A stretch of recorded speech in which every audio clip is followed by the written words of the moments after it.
नमस्कार। एसटिभी च्याटमा यहाँलाई हार्दिक स्वागत छ। म प्रकाश गिरी। एसटिभी च्याटको आजको अङ्कमा हामी चर्चा गर्नेछौँ प्रमुख प्रतिपक्षी दल नेकपा एमालेको सन्दर्भमा। स्थायी कमिटी, केन्द्रीय कमिटी सबै खालका बैठकहरू उसले गरेर अब विधान महाधिवेशनमा जाने, त्यसपछि पार्टीको महाधिवेशनमा जाने, ऊ पार्टीलाई सुदृढ गर्ने तहबाट अघि बढ्न थालेको छ। बैठकहरू भटाभट हुन थालेका छन् र ती भएका बैठकहरूमा असन्तुष्टि पनि देखिएका छन्।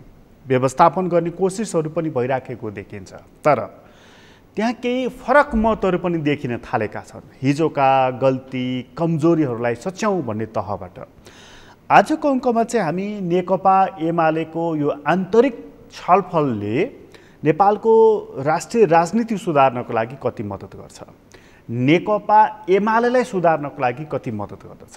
आज हामी बढी केन्द्रित त्यहाँ हुनेछौँ र मूलतः सत्ता राजनीतिमा अब पर्ने असर कस्ता हुनेछन् त्यहाँ पनि हामी चर्चा गर्नेछौँ। हामीसँग आज कुराकानीको लागि स्टुडियोमा हुनुहुन्छ प्रतिनिधि सभाको सदस्य नेकपा एमालेका नेता विजय सुब्बा।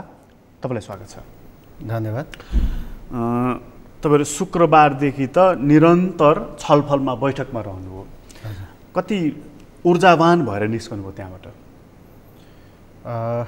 ऊर्जावान त अब पहिला विवादका पक्ष विपक्ष भएर हामी जो हिँडेका थियौँ हामीसँगै बस्यौँ र अब अलिक हेबिचुएट हुँदै गयौँ हामी, त्यो कुरा हो। अनि यस्तो परिवेशमा अब पार्टी एकीकृत भएर अगाडि बढ्छ भन्ने अलिकति उत्साह चाहिँ पलाएको छ।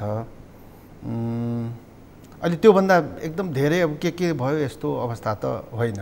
धेरै ऊर्जा चाहिँ तपाईँहरूको चाहिँ कसमा खर्च भयो भन्दाखेरि एकले अर्कालाई आरोप लगाउने, एकले अर्कालाई नीच देखाउने, यो कुरामा धेरै ठुलो ऊर्जा खर्च भयो होइन?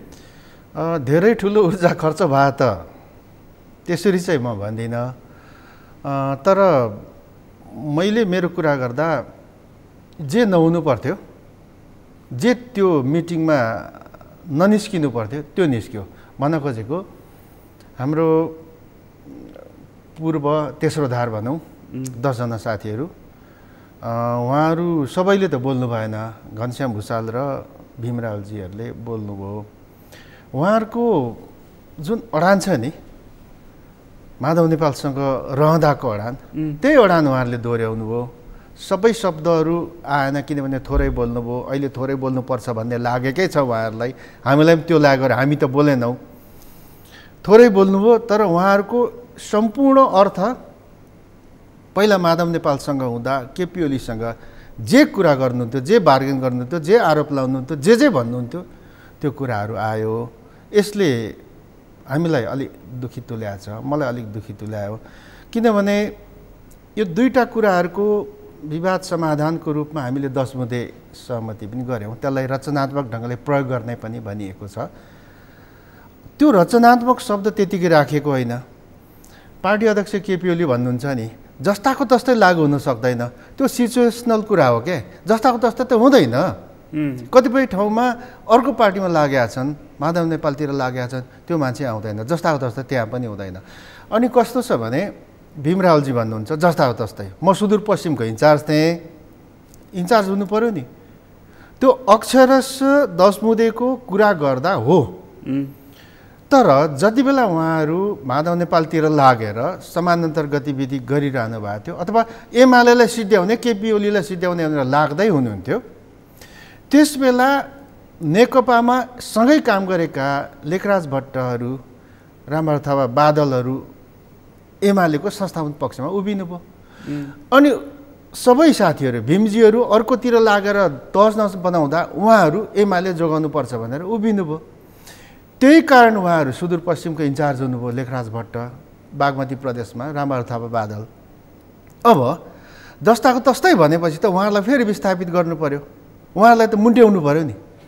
मुन्ट्याउनु भने अब उहाँहरूले होइन होला, होइन हुनुहुन्न त्यस्तो कुरा गर्नु भन्छु म। तर भनेको चाहिँ के त, मै इन्चार्ज हुनु पर्यो कि यति साह्रो आत्मकेन्द्रित हुनुपर्छ? उहाँहरू कम्युनिस्ट आन्दोलन जोगाउने कुरा गर्नुहुन्छ, एमालेलाई सशक्त बनाउने कुरा गर्नुहुन्छ। अनि यो लेखराज भट्ट र रामबहादुर थापा बादल लगायतका तमाम साथीहरू छन्, उनीहरूलाई जे व्यवस्थापन गरियो पार्टी जोगाउने नाममा पार्टी जोगाउनको लागि अनि सबैलाई फेरि त्यो अपदस्थ गराएर अनि जेठ 2 मा जाँदा पार्टी खतम गर्न लागेकाहरू त्यसबेला लागेकाहरूलाई फेरि ल्याउँदा अनि पार्टीभित्रको वातावरण के हुन्छ हो यस्तो कुराहरूलाई ख्यालमा राख्दै उहाँहरूले अहिलेको प्रेजेन्ट सिचुएसन जे छ त्यसमा मिल्ने खालको कुरा गर्ने र के गर्दा पार्टीको हित हुन्छ त्यो कुरा गर्नुपर्नेमा आफ्नै कुरो आफ्नै डम्फु बजाउने कुराहरू आए। भीम रावलजीको घनश्याम भुसालजीको 3 वटा भन्दै हुन्थ्यो उहाँले। जनताको बहुदलीय जनवादको पुनर्व्याख्या भन्नुहुन्छ। मदन भण्डारी लेखेर यहाँसम्म आइपुगेको दस्तावेज ठिकै छ। अहिलेको नयाँ परिवेश छ भने हाम्रो राजनीतिक र आर्थिक व्यवस्था यो देशको फरक भयो भने यो फरक परिवेशमा अलिकति व्याख्या थप्नुपर्छ। पुनर्व्याख्या भनेको त्यो शब्दले त होल जबजको बारेमा कुरा आउँछ। तर अहिले थप्ने हो भने थप्ने हो। अनि अर्को कुरा उहाँहरू अघि पनि मैले भने पहिला जसरी बोल्नुहुन्थ्यो माधव नेपालसँग सहकार्य गर्दा त्यसरी केपी ओलीमाथि आरोप लगाउनुभयो हिजोको बैठकमा। अब सम्पूर्ण श्रेय केपी ओलीलाई राम्रो कामको र सम्पूर्ण दोष केपी ओली यो निरपेक्ष ढङ्गले यस्तो फ्ल्याट ढङ्गले बोल्नुहुन्छ भन्ने मलाई लाग्दैन। यदि घनश्याम भुसालजीको यो कुरा यहाँ जस्तो प्रतिनिधि सभा विघटन लगायतका तमाम कुराहरू छन् यदि यो कुरो गलत हो भनेर यो राजनीतिक प्रतिवेदनमा लेखिनुपर्छ भन्ने उहाँको आग्रह हो भने मेरो आग्रह पनि छ नि। हिजो त म बोलिनँ किनभने मिटिङ चर्केर जान्छ भनेर। मेरो पनि आग्रह छ नि त। माधव नेपालसँग गम्भीर अपराधहरू 6-7 वटा अपराधहरू उहाँले गर्नुभयो। यति फरक कि उहाँहरू माधव नेपालसँग जानु भएन। त्यसो भए केपी ओलीको जे गलत भनेर निर्णयहरू बताउनुहुन्छ उहाँहरू त्यसो उहाँहरूको पनि त यस्तो कारण लेख्नु पर्यो नि त। त्यो सबै कुराहरूमा केपी ओलीको यो गल्तीहरू छ भनेर गल्ती विरुद्धमा जुझ्नु तर पार्टीको विरुद्धमा पार्टीलाई तहस नहस गराउँछु सडकमा फाल्छु भनेर जे गर्नुभयो त्यो पनि त लेख्नु पर्यो नि। ठिक छ दुबईको गल्ती पक्ष लेख्नु पर्यो नि त। माधव नेपालको जति दोष हो पार्टी जोगाउँ भनेर अहिले एमालेमै रहनुभएका 10 भाइको पनि उत्तिकै दोष हो र? माधव नेपाल र अहिले पार्टी जोगाउनुपर्छ भनेर 10 साथीहरू तेस्रो धार भनौँ उहाँहरूमा एउटै मात्रै फरक छ। 7 वटा गल्ती मैले 6-7 वटा हिसाब गरेको छु। 7 वटा गल्तीमा माधव नेपालले एउटा गल्ती बेसी गरे बाँकी 6 वटा गल्ती सबैले गरे। एउटा गल्ती बेसी भने नयाँ पार्टी बनाए। माधव नेपालले पार्टी फोर्नु गलत थियो अर्को पार्टी बनाउनु उहाँहरूले त्यति मात्रै गर्नु भएन बाँकी त सबै गर्नुभयो नि। त्यसैले उहाँहरूले मिटिङमा हिजो जसरी केपी ओलीको विपक्षमा तर्क गर्नुभयो त्यो पुरानै तर्क छ र त्यो तर्क राख्ने भने ठिकै छ। केपीको गल्ती छ भने त्यो पनि लेखौँ। उहाँहरूले गरेको गम्भीर गल्तीहरू संसदमा देखियो नि त। समानान्तर गतिविधि देखियो नि। जति बेला सुरु गरे माधव नेपालले सुरु गर्नुभयो त्यहाँदेखि पार्टी अर्को बनाउनु पर्छ भन्ने त्यही मोडमै गइरहेको थियो उहाँहरूको गतिविधि। त्यो सबै लेख्नु पर्यो नि। हामी त स्वीकार्छौँ। हिजो घनश्यामजीले चाहिँ संसद विघटन चाहिँ त्यो चाहिँ अक्षम्य अपराध हो भन्ने उहाँको त्यो टोनको वाक्य थियो। प्रतिगमन मात्रै शब्द उच्चारण गर्नु भएन बाँकी सबै भन्नुभयो। यस्तो पनि हुन्छ यस्तो एकल काटे कुरा गर्नुहुन्छ। घनश्यामजीलाई सबैले बौद्धिक भन्छ नि बौद्धिक तर्क दिनु पर्यो नि। ठिकै छ मैले अघि भने गल्ती केपी ओलीको लाग्छ उहाँहरूलाई के त्यो कुरा गरौँ अनि उहाँहरूले के गर्नुभयो त्यो पनि कुरा गरौँ। सकिहाल्यो नि कुरा। एक पक्ष हुन्छ केपी ओलीमाथि अपराध त्यहाँ लेखिनुहुन्छ। त्यसैले त्यो प्रतिवेदनमा अब भीम रावल र घनश्याम भुसालले भनेका शब्दहरू पनि भित्र घुस्छन् पर्छन्। अब त्यो स्थायी समितिका नेताहरूले गर्नुहुन्छ। उहाँहरूले हिजो पार्टी अध्यक्षले भनिसक्नुभयो हामी स्थायी समितिमा बसेर यो बारेमा छलफल गरेर के गर्नुपर्ने हो यसलाई अन्तिम रूप दिन्छौँ भन्नुभएको छ। यसरी कसले के उठायो यो सबै कुराहरू त्यहाँ प्रतिवेदनमा इन्सल्ट हुन गाह्रो पनि हुन्छ। अब यस्तै कुरा गर्ने हो भने त जस्तो हामी बोलेनौँ संस्थापन पक्ष पार्टी जोगाउने पक्ष किन नबोल्नु भएको? हामी पनि बोल्ने भने त्यहाँ फेरि दोहोरो सुरु हुन्छ र हिजोको बैठक जसरी टुङ्गियो त्योभन्दा अझै नराम्रो ढङ्गले नराम्रो परिस्थिति सिर्जना गरेर टुङ्गिन्थ्यो। अब यहाँ अर्को पूर्व नेकपा माओवादी केन्द्रका साथीहरू हुनुहुन्छ नि उहाँहरू पनि बोल्नु भएन। किनभने यो बोल्दै गयो भने तीन पक्ष बोल्छ, तीन पक्ष बोल्यो भने एउटाले अर्कोलाई अनेक आरोपहरू लाग्छ, चित्त नबुझाएको विषयहरू हुन्छ। त्यसले केन्द्रीय कमिटीको बैठकलाई एकदम गलत बाटोमा लान्छ, त्यसको इम्प्रेसन बाहिर गलत भएर जान्छ। त्यसैले पार्टी अध्यक्षले पटक पटक भन्नुभयो, घनश्यामजीले बोल्दा तपाईँ रोकिनुहोस्, यो अगाडि नबढाउँ यो कुराहरूलाई, यस्तै भयो भने के हुन्छ भनेर भन्नुभयो। त्यसैले अनि घनश्याम भुसालले र भीम रावलले गर्न खोजेको के हो, हिजो चाहिँ के उहाँहरू त स्थायी समितिबाट त्यो डकुमेन्टहरू त्यहाँबाट सबै त्यो प्रोसेसिङ गरेर आएर केन्द्रीय कमिटीमा आएको हो नि त। अब केन्द्रीय कमिटीबाट प्रोसेसिङ भएर यो प्रोसेस्ड बस्यौदा दस्तावेज महाधिवेशन जाने हो नि, उहाँले स्थायी समितिमा लड्नुपर्छ पर्दैन? केन्द्रीय कमिटीमा बोल्छु हात उठाउने अनि उठ्ने, त्यो त उहाँहरूको अराजक व्यवहार हो भीम रावल र घनश्याम भुसालको। केन्द्रीय कमिटीमा चाहिँ उहाँहरूको तर्फबाट तेस्रो धारको भनौँ, उहाँहरू जुन तेस्रो धार भन्नुहुन्छ त्यो धारको तर्फबाट तपाईँले जुन 10वटा विभिन्न समितिहरू त्यहाँ बनाउनु भएको थियो, टोली भनौँ न, टिम, कसैलाई पनि त्यो टोली नेता नबनाएको असन्तुष्टि पो त्यहाँ व्यक्त गरिएको हो कि होइन? मलाई त्यो त लाग्दैन, त्यो सुनियोजित केही पनि होइन। जस्तो प्रदेश नम्बर 2मा हेर्नुहोस् न, प्रदेश नम्बर 2 मधेसीहरूको बाहुल्य क्षेत्र हो, त्यहाँबाट रामचन्द्र मण्डललाई ग्रुप लिडर बनाइएको रहेछ। भरे त्यहाँ प्रस्तुत गर्नेमा रामचन्द्र मण्डलले गर्नुपर्ने, उहाँ पूर्व माओवादीको हुनुहुँदो रहेछ। अब त्यो उहाँलाई लिडर बनाएपछि उहाँले प्रस्तुत गर्नुपर्ने, त गरिएन। त्यहाँ अब के कुन फ्याक्टरले काम गरेर थाहा छैन। रघुवीर महासेठले चाहिँ उहाँलाई अलिकति अपशब्द प्रयोग गर्नुभयो भने अनि त्यो छ, त्यो फेरि लफा छ, साथीहरूको व्यवहार अर्कै खालको छ। 2 नम्बर प्रदेश नम्बर 2 को अर्कै छ। अनि त्यहाँ रामचन्द्र मण्डल चाहिँ ग्रुप लिडर भएपछि उहाँले प्रस्तुत गर्नुपर्थ्यो माथि गएर, तर प्रस्तुत गर्ने मान्छेको नाम चाहिँ अरू 2 जनाको गयो। अनि अरू 2 जनाको गयो र जाँदा एउटा पहाडी मुलको एउटा मधेसी मुलको साथीहरूको नाम गएको थियो।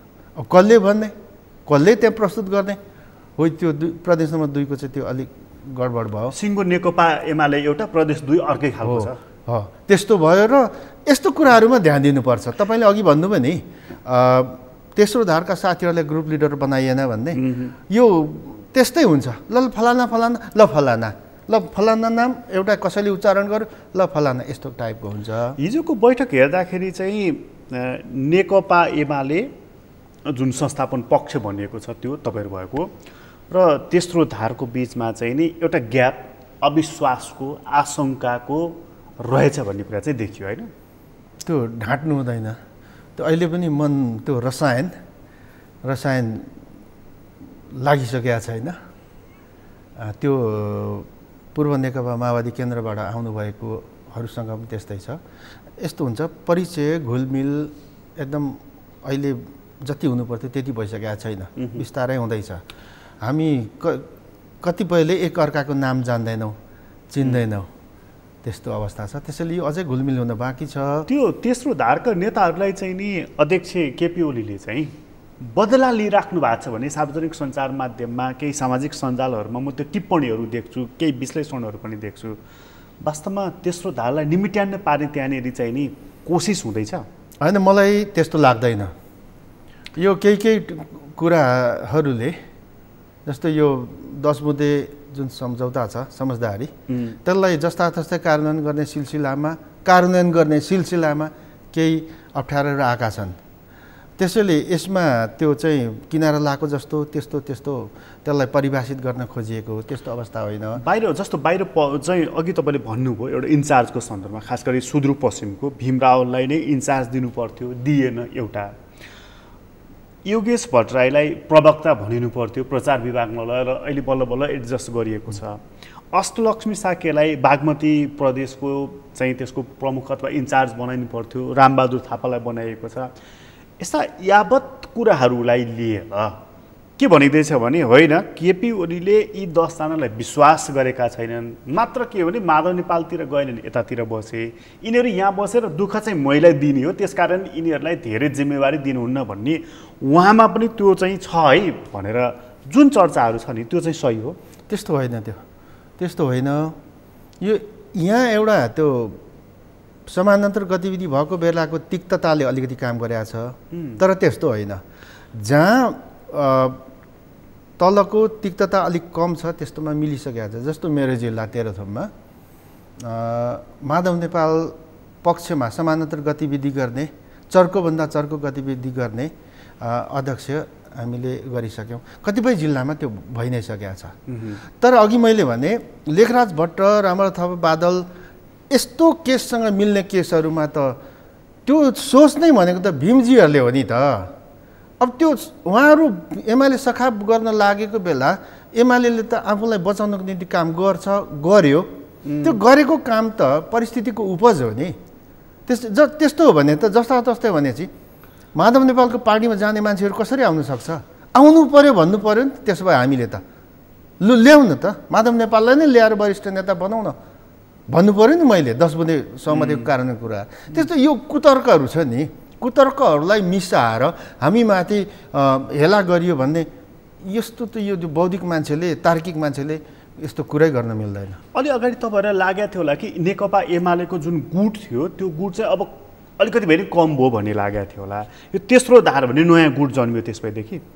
यो तेस्रो धार अहिले आफूलाई जोइन्टली प्रस्तुत गर्न खोजिरहेछ। तर म 10 जना नेताहरू साथीहरू उहाँहरूको सबै भीमराव जस्तो, सबै घनश्याम भुसाल जस्तो भनाइ छैन उहाँहरूको। त्यसरी जानुहुन्न पनि र त्यस्तो पनि होइन। अब अहिले अघि मैले भने परिस्थितिको उपजको कारणले गर्दा भएका निर्णयहरूलाई कसरी समाधान गर्ने भनेर मेरो गुरुको 12 टका भन्ने किसिमले माग राख्नु हुँदैन। उहाँहरूलाई आफ्नो क्षमता र जे जिम्मेवारी छ त्यो जिम्मेवारीमा ल्याइ नै सकिया छ। कार्यविभाजन मलाई फलानै काम दे, मलाई फलानै काम दे, यस्तो ढङ्गले जानु हुँदैन। त्यसको आशय के हो त? यसको आशय मलाई फलाना जिम्मेवारी भनेको उपाध्यक्ष, सुदूरपश्चिमको इन्चार्ज, मलाई पार्टीको उपमहासचिव अनि फलानु जिम्मेवारी। उहाँको माग गरे त्यस्तो भनेको त्यो पनि हुन्छ। परिस्थितिको उपज मैले पटक भन्दैछु शब्द। त्यसको आशय के हो त? उहाँहरूको आशय त जस्तै खालि त्यो एउटा त्यो नेगेटिभ एटिच्युड नि त्यो मात्रै देखिन्छ। मतलब पार्टीमा स्पेस खोजेको हो कि उहाँहरूले? स्पेस त उहाँहरू उपाध्यक्ष हुनुहुन्छ, उहाँहरू उपमहासचिव हुनुहुन्छ, उहाँहरू नेता हुनुहुन्छ, हामीभन्दा कान्छोहरू पनि नेता हुनुहुन्छ। नेता मान्दिया छौँ हामीले, बाहिर मान्ने कि नमान्ने तर नेता मान्दिया छौँ नि। उहाँहरू क्षमताले हुनुभयो नि नेता त। क्षमता उहाँहरू जस्तो क्षमता हजारौँ छन् बाहिर होइन। हामीले गरेको कामको मूल्याङ्कन गरियोस् न। म जस्तो त धेरै मान्छेहरू छन्। कामको मूल्याङ्कन गरियोस्, गरिसके पछाडि ठिक छ तेरो क्षमता छैन त तल बस्न मन्जुर। तर कामको हिसाबले उस्तै काम गर्ने मान्छेहरू चाहिँ फुत्त माथि एउटा कुरा भनिहाल्छु यहाँ यो भन्ने बेला आयो। अहिलेका हाम्रा पार्टीका सचिवहरू 9औं महाधिवेशनबाट जसरी आए नि कतिपयको के अरे उसले मिल्छ मापदण्डले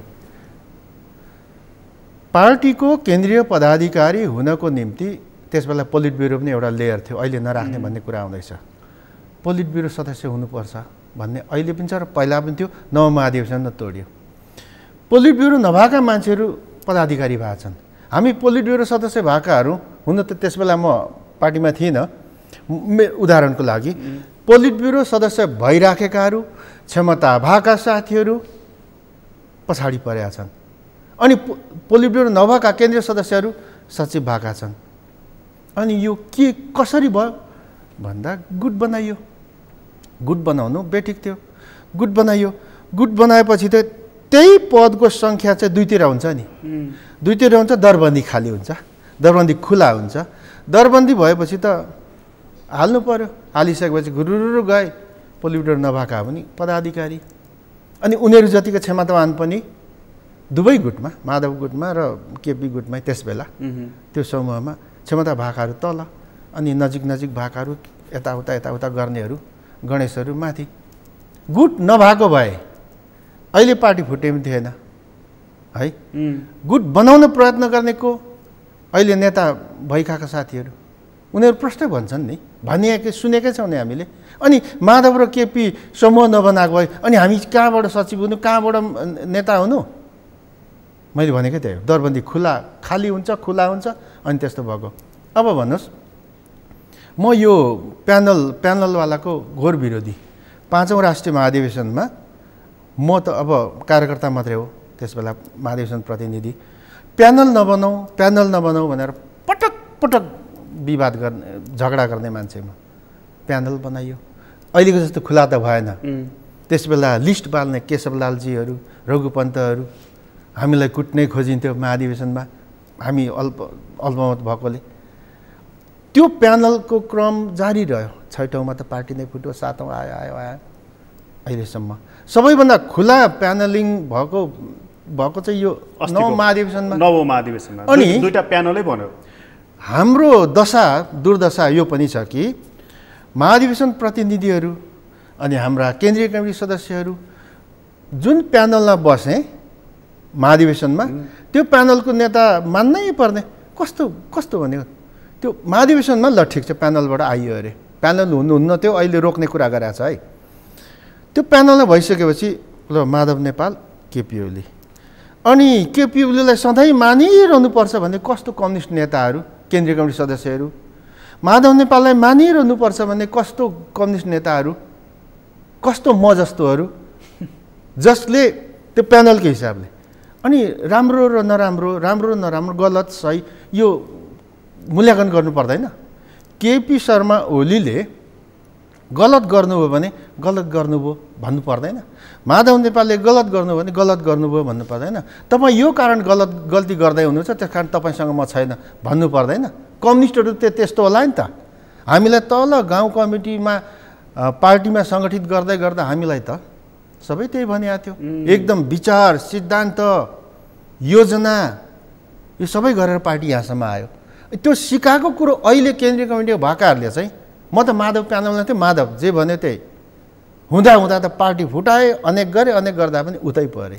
त्यसैले हाम्रो क्वालिटी कम्युनिस्ट पार्टीमा लागेका केन्द्रीय कमिटीका सदस्यहरूदेखि लगायतका आम उसमा अझै पनि सही र गलत छुट्याउने विवेक छैन। त्यो चेतना छैन भने देखिगयो नि।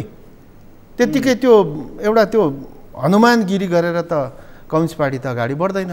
अहिले केपी ओली यो ठाउँमा आइपुग्नुमा चाहिँ उहाँ निकट रहेका मानिसहरूको हनुमानगिरी, गणेश प्रवृत्तिले यो समस्या आयो भन्ने मान्नुहुन्न तपाईँ? होइन, केपी ओली मैले पहिला पनि बोल्ने गरेको छु।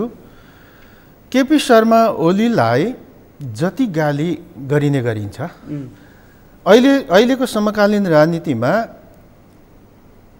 नराम्रो पक्षहरू हुँदै पनि गिरिजाप्रसाद कोइरालाको त्यस्तो हाइट भएको मान्छे नेता थिएन। गिरिजा पछाडि केपी शर्मा ओली हो। राम्रो नराम्रो सबैसँग हुन्छ।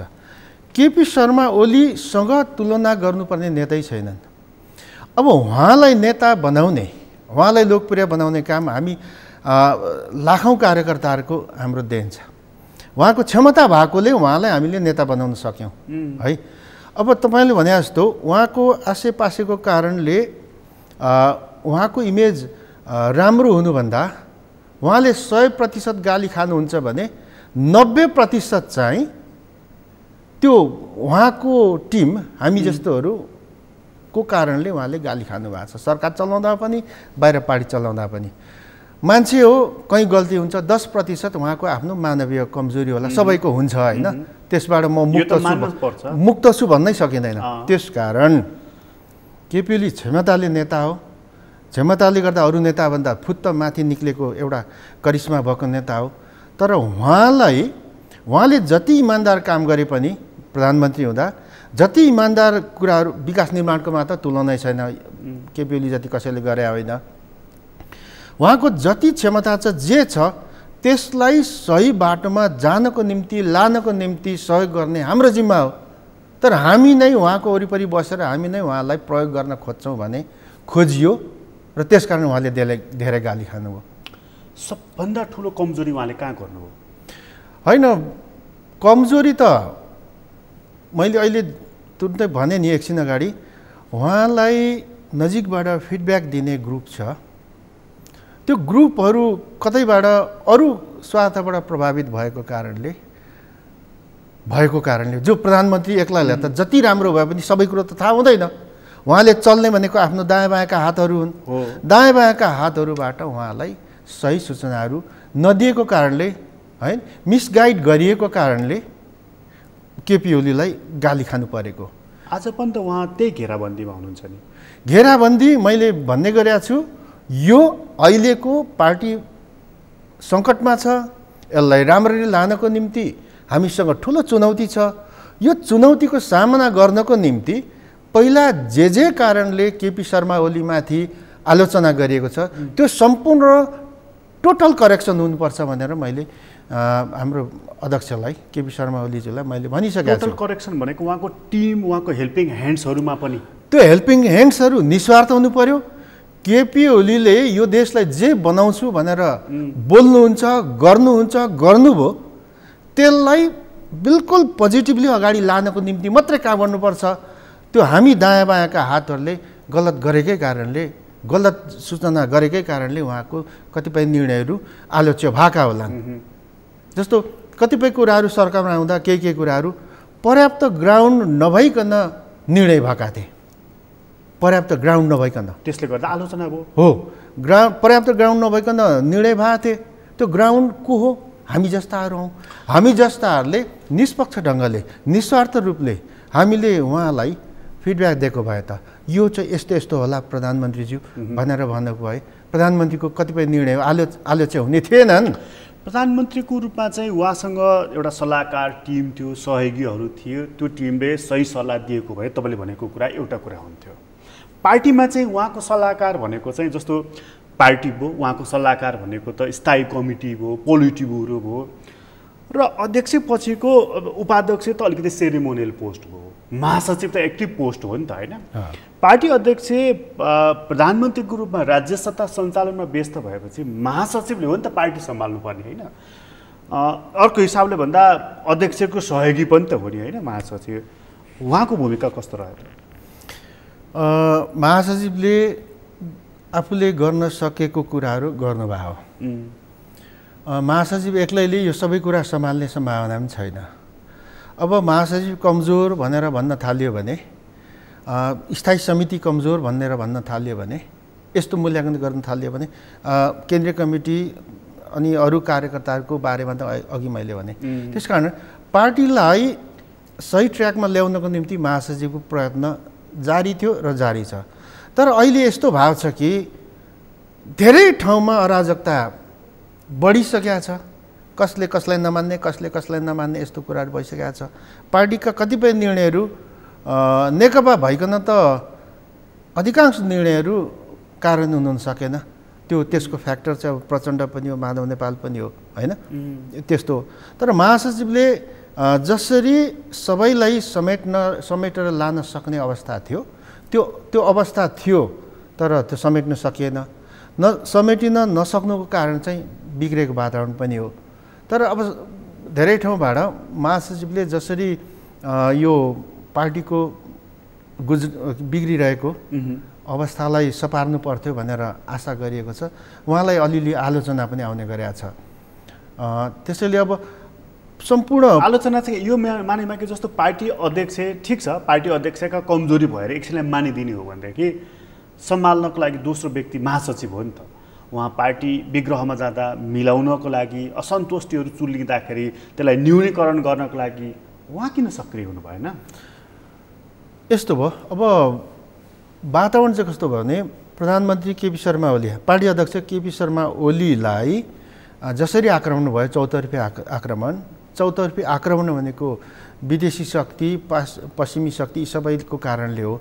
त्यसको डिफेन्सको लागि महासचिव लाग्नु भएकै हो।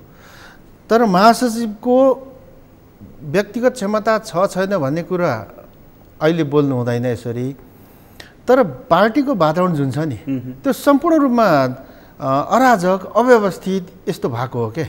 त्यो महासचिवको नियन्त्रणभित्र मात्रै छैन के, अहिले धेरै बिग्रेको छ। अनि हामीसँग कतै यस्तो त सोच्नु भएन महासचिवले कि यो विग्रह भयो भने मलाई फाइदा हुन्छ भनेर?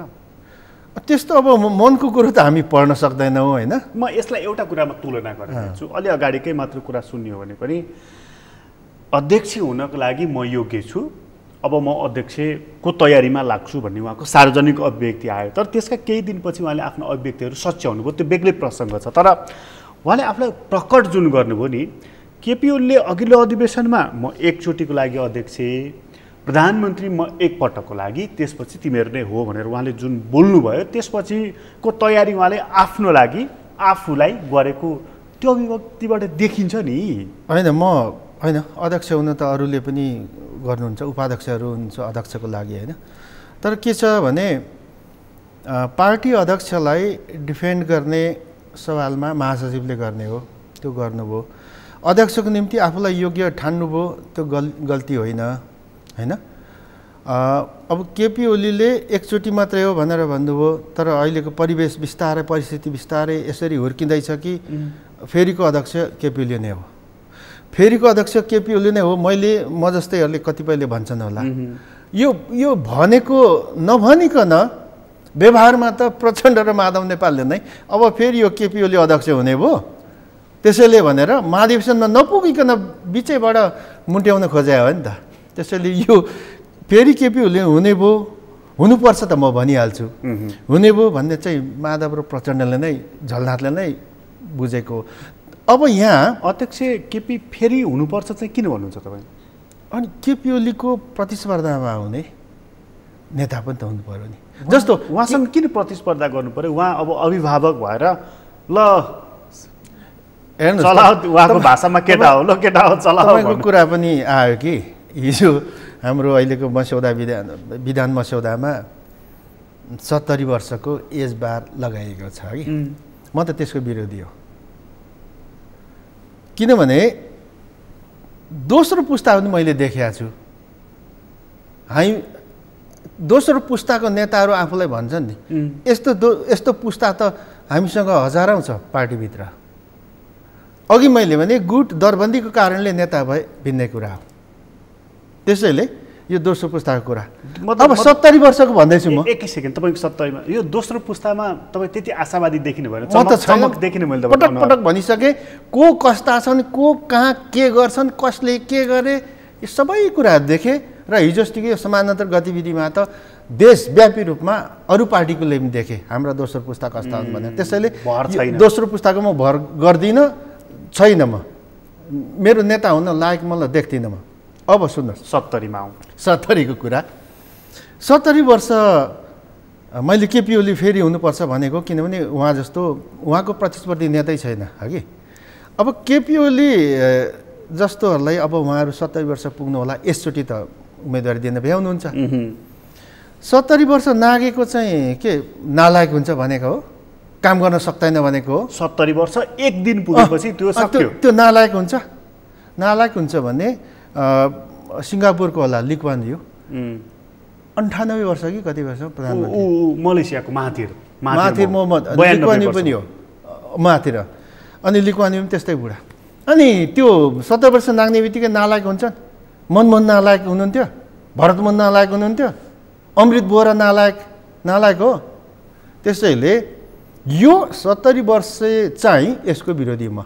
त्यसो भए 70 वर्ष नाग्ने बित्तिकैको मान्छे नालायक हुन्छ भने, असक्षम हुन्छ भने, सक्रिय हुन सक्दैनन् भने 40 वर्ष मुनिको पनि त केटाकेटी नै हुन्छन् नि। उनीहरूले नेतृत्व गर्छन्, यत्रो लाखौँ मान्छेको नेतृत्व गर्न सक्छन्, केटाकेटी हुन्छन्। उनीहरूको पनि बुद्धि छिपेको हुँदैन, भोटो फटाएको हुँदैन। त्यो तर्क हुन्छ ठिक। अनि के खालको कुतर्क हो 70 वर्षको? यद्यपि हामीले गरिसक्यौँ। त्यसकारण कुन तर्कमा फेरि आधारित भएर तपाईँले यो 70 वर्षलाई पास गर्नु फेरि? अब हेर्नुहोस्, पार्टी नेतृत्वले स्थायी कमिटीले ल्याइसक्यो है, ल्याइसकेपछि यो कतिपय कुराहरू त्यसको तर्क पनि हुन्छन्, अर्को वितर्क पनि हुन्छन् होइन, तर्कका विपरीत तर्कहरू। यो कतै यो तर्क त होइन, कतै कि यो पालो पुर्याउने तर्क त्यही म भन्न खोज्दैछु। अच्छा भन्न खोज्दैछु, तपाईँको शब्द मैले बोलेँ। अब 70 वर्षको अब विधान महाधिवेशन 15-17को महाधिवेशनले पासै गर्यो भने हुन्छ के भन्दा यो पालि त केही नेताहरू रिटायर हुन्छन् है।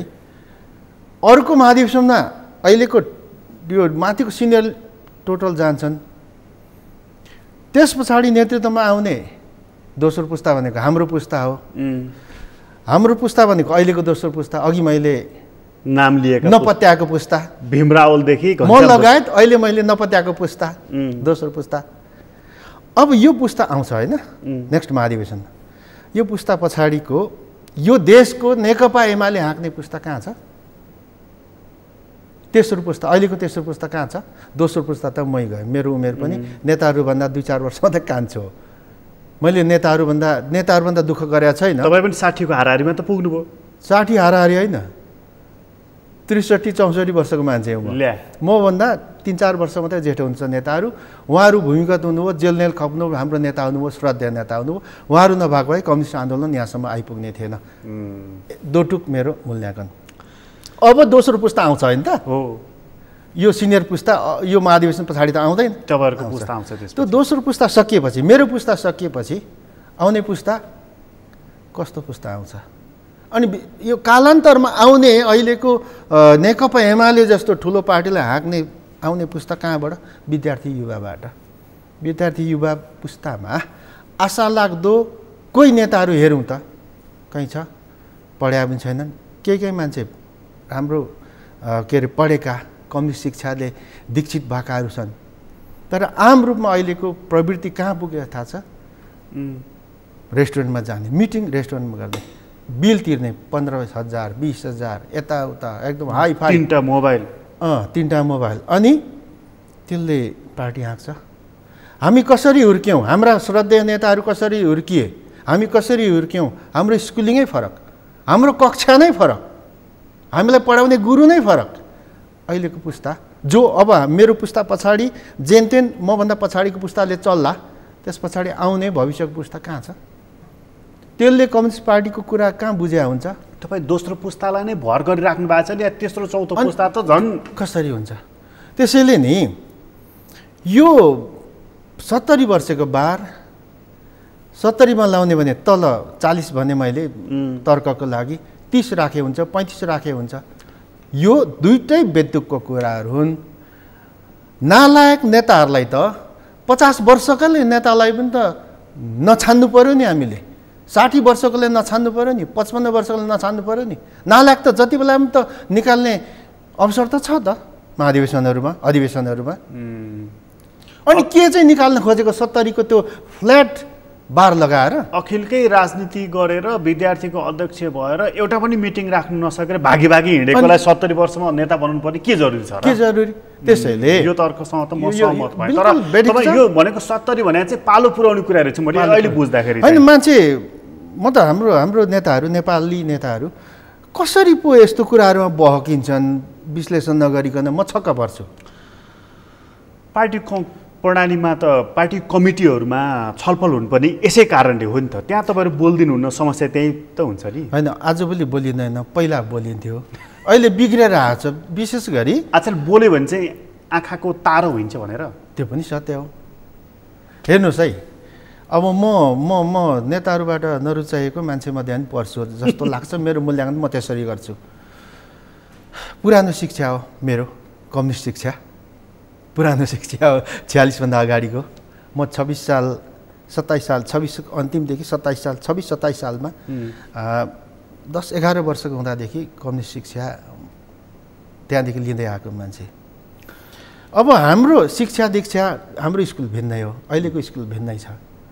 त्यसैले यो भिन्नै स्कुलहरूबाट आएको मान्छेहरूको यो त्यो एकै ठाउँ त्यो हुँदैन रहेछ। हामी 46 सालभन्दा पछाडि आएपछि हाम्रो पढ्ने संस्कार पनि छैन। आलोचना आत्मलोचना भन्ने एउटा पार्टीको, एउटा कम्युनिस्ट पार्टीकै पो त, एमालेको होइन, कम्युनिस्ट पार्टीकै एउटा अचुक हतियार जसले पार्टीलाई एकदम दुरुस्त बनाएर लान्छ, त्यही नै छैन। त्यो गर्यो भने तपाईँले भने आँखाको तारो। मैले हाम्रा सम्पूर्ण नेताहरूलाई गलत यो सही हो, मलाई यस्तो लाग्छ भनेर म आलोचना गर्ने गर्छु। त्यसैले पनि म नेताको ढोकैको मान्छे हुन सकेको छैन आज पनि। किनभने यो चाहिँ कुरा गर्छ, यसले आलोचना गर्छ, यसले यसो गर्छ, यो आफ्नो विश्लेषणमा ठिक लाग्यो भने यो टस्को मस हुँदैन विजय भन्ने अध्ययन छ नेताहरूको नजरमा। म माथि, म त्यसो पनि गर्न सक्दिनँ। बरु कविता लेखेर बस्ने, ढोका चाहिँ नधाउने तपाईँ। होइन, ढोकाको मान्छे भइन भने चाहिँ ढोका नपुग्यो हो नि त। अब एमालेबाट बाहिर निस्केर हेर्ने भने चाहिँ अहिलेको सत्ता राजनीति चाहिँ कति आश लाग्दो, कति भरभराउँदो देख्नुहुन्छ त? दुइटै छैन, केही पनि छैन। अहिलेको सरकार, मेरो शब्द होइन, प्रचण्डकै शब्दमा कम्फर्टेबल सरकार हो। नेपालमा कम्युनिस्ट आन्दोलनलाई सखाप बनाउने विदेशी भारतीय शासकहरूको, युरोपियन शासकहरूको, अमेरिकी शासकहरूको योजना, नेपाली कम्युनिस्ट आन्दोलन सखाप पार्ने, त्यो सखाप पार्ने योजनाका पात्रहरू, हतियारहरू प्रचण्ड, माधव, झलनाथहरू भएको।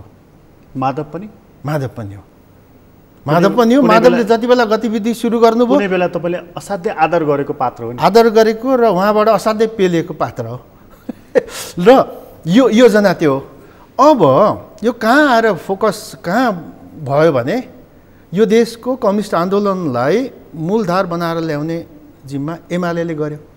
एमालेलाई सखाप गर्ने डिजाइन हो। यो डिजाइन बिल्कुल सफल भयो। अहिले विदेशी शक्ति यो डिजाइनलाई लागू गर्नको निम्ति बिल्कुल सफल। अब नेपालमा कम्युनिस्ट आन्दोलनलाई उठाउने जुन नेकपा एमाले हो, यसलाई अलिकति यसले ड्यामेज खप्नु परेको छ। माधव नेपालले एकीकृत समाजवादी जुन गठन गर्नुभएको छ, त्यो मार्फत कम्युनिस्ट पार्टीलाई फेरि एउटा तहमा ल्याउन सक्नुहुन्न? उहाँले केबाट सक्नुहुन्छ? उहाँसँग के फरक छ?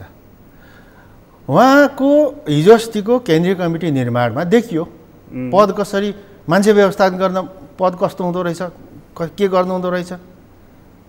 हामी पदको लागि नयाँ पार्टी बनाइरहेका छैनौँ भन्ने पनि त्यहीँभित्र छन्, तर पदकै लागि बनाएको भन्ने कुरो देखिगयो। मन्त्रीका लागि दौडधुप गर्नेको पनि देखिगयो। त्यसैले उहाँले के फरक ल्याउनुहुन्छ?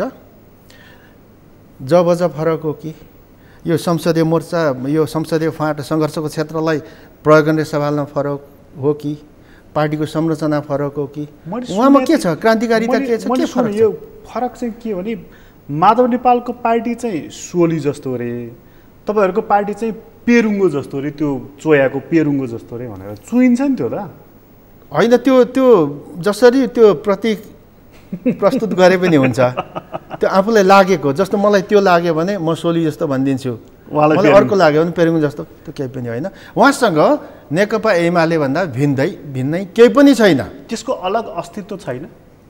उसँग के छ भने पार्टीको नाम फरक भन्दा बाहेक के छ भने होइन, माओवादीकै पो अहिले के छ, प्रचण्डको पार्टीको जनयुद्ध छोडेर जसरी आए यसरी आउनै थियो भने 17,000 मार्ने मराउने काम किन गरिरहनु पर्थ्यो? आखिर संसदीय सङ्घर्षको क्षेत्रमै आउनु रहेछ त प्रचण्डलाई। यति धेरै लामो तर्कहरू छन् नि, 17,000 किन? अन्तिम मिडियाबाट सार्वजनिक रूपमा आलोचना हुँदा त 5,000को चाहिँ जिम्मा लिन्छु अरे। कस्तोसम्म भएको छ त्यो जनयुद्ध कालमा? मान्छेलाई राखेर टुक्रा टुक्रा बनाउने त्यो केसम्मको कस्तो मन बनेको? भनेपछि माधव नेपालको पार्टी र प्रचण्डको पार्टी, यी दुवै पार्टीले कम्युनिस्ट पार्टी बनाएर माथि ल्याउन सक्ने तपाईँले छैन। आधा यो यस्तो त हुँदैन।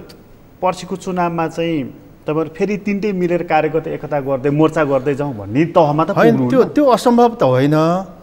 तर कस्तो छ भने केपी ओलीलाई यो देशको नेता नरुचाउने, अघि मैले भनेको भारतीय शक्ति, युरोपियन शक्ति र अमेरिकी शक्ति भनेको कम्युनिस्ट एन्टी कम्युनिस्ट मुभमेन्टमा जुन छन् नि यो देश संसारभरिका हो, यी सबैको उनीहरूको एउटै दृष्टिकोण छ कि केपी ओली यो देशको नेता नहोस्। केपी ओलीले कम्युनिस्ट आन्दोलनलाई मूलधार बनाएर अगाडि लान नसकोस्। त्यही भएर यसरी फुटाइयो। नेकपा फुटाउनु पनि त्यही डिजाइन हो, एमाले फुटाउनु पनि त्यही डिजाइन हो। यो डिजाइनमा यो देशका सम्पूर्ण सेक्टर लागेको छ, न्यायालय समेत लागेको छ। न्यायालयले हामीलाई त्यो के अरे नेकपा एमाले र माओवादी बनाउनलाई चाहिँ एमालेको हितको लागि न्याय गरिदियो भने त्यस्तो होइन। नेकपा फुटाउनको निम्ति न्यायालयले निर्णय गरिदिया हो। नेकपा फुटाउनको निम्ति त्यो निर्णयले नै हो माओवादी केन्द्र फरक, एमाले फरक भएको। नेकपा मात्रै भइबसेको भए त कम्युनिस्ट त भइबस्थ्यो होला नि त। केपी ओलीले भित्रैदेखि प्रयत्न गर्दा पनि पार्टी जोगाउन नसक्नु भयो हो? नसकेकै हो। अनि त्यो जब त्यो अदालतको फैसला आयो, अथवा उहाँले चाहिँ फुटोस् भन्ने चाहिराख्नु भएको होइन। नेकपा माधव र प्रचण्ड नरुचाएको यी कुचोले बढार्नु पर्नेलाई हावाले उडाइदियो भनेर मक्ख त पर्नु त्यस्तो होइन। म त्यहाँ आउँछु। नेकपा फुटाउनको निम्ति विदेशी डिजाइन थियो, फुटाइयो। यो हरेक ठाउँ हरेक टुल्स प्रयोग गरेर। अब नेकपा फुट्नाले भनेको दुईटा पार्टी जस्ताको तस्तैमा उभ्याइयो नि, यसले खुसी हुने त छन्। त्यो पङ्क्ति भित्रको एउटा मान्छे म पनि हो। किनभने नेकपा हुँदा पहिलेको नेकपा एमाले जसरी डिफङ्क्ट भएर गयो, जसरी प्यारालाइज्ड भएर गयो, त्यो चाहिँ प्रचण्डको कारणले भएको थियो। अनि त्यो प्यारालाइज्ड अवस्था हुनुभन्दा पहिलाको सम्पूर्ण व्यवस्थित एमाले चाहिँ त्यत्तिकै बस्नुभन्दा यो फुटेकै राम्रो भन्ने त म पनि हो। र एकता हुँदा जुन शर्तमा एकता भयो नि, एकताको राम्रो पक्ष पनि छ, तर एकता हुँदा जसरी क्लियर कट हिसाबले यो एमालेको र माओवादीको जुन हुन्थ्यो, टाउको मात्रै मिल्यो, टाउको मात्रै मिल्यो, तलको शक्तिहरूलाई जसरी सही विश्लेषण गरेर मिलाउनु पर्थ्यो, त्यो नमिलाएकोमा म व्यापक असन्तुष्टि, म जस्ता हजारौँ एमालेहरू असन्तुष्ट थिए। भनेपछि तपाईँको मनमा त्यति बेलै थियो कि यस्तो हुनुभन्दा चाहिँ नमिलेको भए हुन्थ्यो र यो अलग अलग भएकै राम्रो। अब अलग भइसकेपछि एमाले त पूर्व रूपमै फर्किएको थियो, सबै पूर्व हिसाबले ठिङ्ग उभिएको अवस्था थियो। तर यही एमालेलाई पनि माधव नेपालले विदेशी कम्फर्टेबल डिजाइन अन्तर्गत सिध्याइदिए। एक सेकेन्ड रोके तपाईँलाई, प्रचण्डसँग एकता नभएको भए, तत्कालीन एमालेको नभएको भएदेखि आज नेकपा त त्यो बन्दैन थियो, एमाले पनि फुट्दैन थियो। माधव नेपाल जसरी प्रयोग भए त्यस्तो हुँदैन थियो। माधवलाई कसले प्रयोग गर्यो? कम्फर्टेबल बाहिरी विदेशी शक्तिले हो, एकदम त्यही हो नि, त्यही डिजाइनमै त, प्रचण्डको डिजाइनमा त माधव झलनाथहरू लाग्नु भयो नि। त्यसैले वामपन्थी पार्टीहरूसँग गठबन्धन गरेर जानु पर्थ्यो। एकता गर्दा पनि यस्तो ढङ्गले होइन कि सबै व्यवस्थित गरेर गर्नु पर्थ्यो। नेकपा बनाइयो, सदस्यको लिस्ट ल्याउन भन्दा लिस्टै छैन, कमिटीको लिस्ट ल्याउन लिस्टै छैन। अनि त्यस्तो पार्टीसँग 60-40 भनेर एकता गर्नु बिल्कुल अव्यवहारिक भएको थियो। त्यो गल्ती त केपी ओलीको हो नि त? होइन, त्यो हिसाबमा त केपी ओलीको गल्ती भयो। भनेको हामीले भनेकै छौँ, यो एकता त ठिक भएन कमेटी भनेर हामीले केपी ओलीले भनेको हौँ। र जे होस् त्यो भयो, त्यसको हामीले गरेको देखेको भनिएको जुन हामीले भन्यौँ त्यसको एगेन्स्टमा अरू थुप्रै पोजिटिभ तर्कहरू छन् है। अब केपी ओलीले 3 वर्ष 3.5 वर्ष चलाउनु पायो, अनि त विकास निर्माण गर्न पायो नि भन्नेहरू पनि छन्। काङ्ग्रेसलाई मेरो प्रश्न छ नि, काङ्ग्रेसले त एकमना सरकार त चलायो त पटक है, पटक सरकार चलाउनेले के चाहिँ गर्यो त? अनि हाम्रै नेताहरू भनिएकाहरू प्रचण्ड, माधव, झलनाथहरू पनि प्रधानमन्त्री त हुनुभयो नि। उहाँले प्रधानमन्त्री हुँदा के त्यो त मर्निङ सोज द डे भन्छ नि, देखिन्छ नि। यो अहिलेको सरकार छ नि, अहिलेको मिलिजुली सरकार छ नि, यसको सबभन्दा राम्रो लागेको कुरा चाहिँ के छ मलाई? यसको राम्रो त म देख्दैन। यो कम्फर्टेबल डिजाइनमा जसरी चल्दो हो नि, म देख्दैन। के गर्ने भन्ने एउटै पनि देख्नु भएन? केपी ओलीलाई जे कारणले आरोप लगाइयो, त्यो आरोप लगाएको आरोप अहिले आफै गर्दै हुन्छ। सबभन्दा नराम्रो चाहिँ के लाग्यो नि? यो सबभन्दा नराम्रो भनेको देशलाई एउटा सही ट्र्याकमा लान खोज्ने एमालेको सरकार थियो, नेकपाको सरकार। यसलाई तहस नहस बनायो, एमाले तहस नहस बनायो। यो शक्ति छ नि, यो शक्तिले यो अगाडि बढ्ने त हुने क्षमता राख्दैन। भनेपछि टर्च बालेर तपाईँले खोज्दा पनि राम्रो पक्ष चाहिँ एउटा पनि भेटाउनु भएन? के बोल्याएको नि, टर्च बालेर खोज्नुपर्छ, बत्ती बालेर खोज्नुपर्छ, कसलाई खोज्नुपर्छ भविष्यले बताउँछ। यो होइन, यत्रो ठुलो नेताले समस्या पर्ला नि? पर्दैन, केही पनि हुँदैन। होइन, हामी त मानसिक रूपले तयार छौँ कि यस्तो ढङ्गले अगाडि जाने भने गइयो। अब विभाजन त भइ नै सक्यो, अबको एउटा इलेक्सनलाई हामीलाई गाह्रो पर्छ होला, बाँकी त हामी त अगाडिको उसमा अवस्थामा पुगि नै हाल्छौँ। मैले तपाईँकै पार्टीका कति बेला बोले सुनेको छु, 2/3 ल्याइन्छ 2/3 भनेर। 2/3 यो अब बोल्ने कुरा हो, उत्साह भर्ने कुरा हो। 2/3 आउँछ कि आउँदैन त्यो अहिले नै भन्न सकिँदैन। तर हामी सरकार बनाउँछौँ भनेर गइन्छ, सरकार बन्छ कि भन्ने त्यो त थाहा छैन। जस्तो अहिलेको सरकारको कुरा गर्छु, समय छ कि छैन। अहिले हाम्रो क्रान्तिकारी अर्थमन्त्री supreme commander Prachanda, deputy commander Janardan शर्मालाई प्रचण्डद्वारा अराएर नै होला राष्ट्रको 10वटा महत्त्वपूर्ण क्षेत्रमा लगानी गर्ने मान्छेको त्यो स्रोत खोजिने छैन भनेर आएको छ। हिजो मात्रै हाम्रो पार्टीको केन्द्रीय कमिटी बैठकले यो निर्णय गलत हो भनेर। यसको अर्थ के निकाल्नुभयो? अनि जनयोद्धताका 1 माउ भैँसी दुना पालेर अलिअलि पैसा जो गर्नेको 1000 लाख 50,000 यो सबै लुटिएको सम्पत्ति, क्यान्टनमेन्टमा आफ्नो लडाकु राखिएको थियो तिनीहरूको टाउको गनेर सरकारले दिएको सम्पत्ति, अनि लुटेको सम्पत्ति, ब्याङ्क लुटेको सम्पत्तिलाई व्हाइट बनाउने उपाय यही होइन, सेतो बनाउने। स्रोत नखोज्ने भने मतलब चाहिँ नखोज्ने भनेर अहिले आयकर ऐन संशोधन गरिसके अर्थमन्त्रीले। मतलब गाढ धन निकाल्न आँटे भन्ने त गाढधन होइन, गाढधन त राम्रो शब्द पो त, कालो धन चाहिँ अब सेतो बनाउने खोजिरहेछन्। अब यसले छोटोमा यसले हुने भयो के भन्दा दलाल पुँजीपतिहरू जनार्दन शर्माको अथवा कम्युनिस्ट पार्टीका मान्छेहरूले भन्ने गरेको मजदुर किसान राष्ट्रिय पुँजीपति मित्रवर्ग हुन्। अब दलाल पुँजीपतिहरूले यो देशको अर्थतन्त्रमा कब्जा जमाउनेछन्, हामी दास हुनेछौँ, आतङ्ककारीहरूको बजेट पनि आउने भयो, हात हतियार कारोबारीहरूको सम्पत्ति पनि आउने भयो, अथवा जस्तो सुकै जसको सुकै जतासुकैबाट आएको पैसा पनि 80 चैतसम्म यो देशमा आउने भयो र यो देशको राष्ट्रिय पुँजीपतिहरू धराशायी।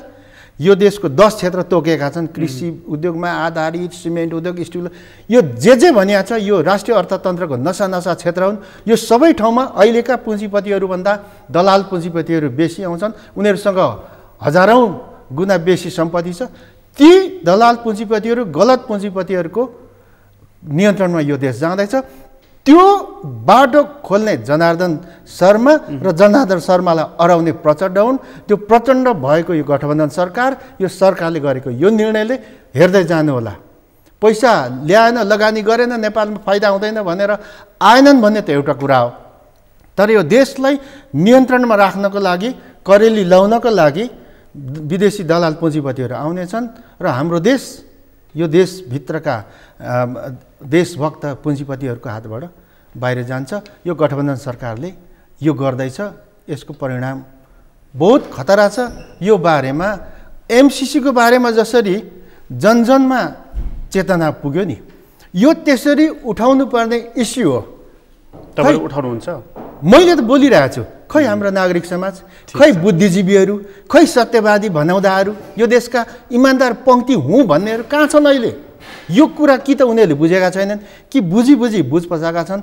यो सरकारले देशलाई गम्भीर ढङ्गले खाल्डोमा जाकिरहेका छन्। यसबारेमा यो न्युज सेक्टरले, सञ्चार जगतले अलिकति ध्यान दिनुपर्छ भन्ने लाग्छ मलाई। तपाईँलाई धेरै धेरै धन्यवाद। मेरो पनि धन्यवाद। आदरणीय दर्शक तपाईँलाई पनि धन्यवाद। आज हामीले कुराकानी गऱ्यौँ विजय सुब्बासँग।